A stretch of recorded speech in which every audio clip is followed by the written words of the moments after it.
11টার দিকে ঘুম থেকে উঠে দেখি বাইরে প্রচন্ড রোদ, তারপরও নাস্তা করার জন্য বের হয়ে গেলাম। আসসালামু আলাইকুম এভরিওয়ান।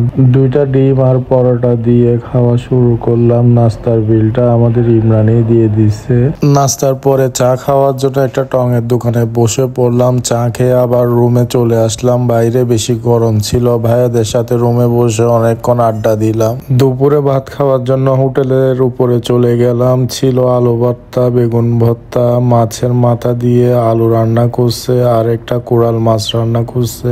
সবার ভাত খাওয়া হয়ে যাওয়ার পরে আমরা বসে পড়লাম। আমরা যার যার মতো করে প্লেটে প্লেটে নিয়ে নিলাম, খাওয়া দাওয়া শুরু করলাম। আমি প্রথমে আলু ভর্তা আর বেগুন ভর্তা নিয়ে নিলাম। প্লেটে আলু ভর্তা আর বেগুন ভর্তা দিয়ে খাওয়া শুরু করে দিলাম। এগুলো দিয়ে খাওয়ার পরে তারপরে মাছ নিয়ে নিলাম। কোরাল মাছটা বেশি মজা হয়েছে। খাওয়া দাওয়া শেষ করে আবার রুমে চলে গেলাম।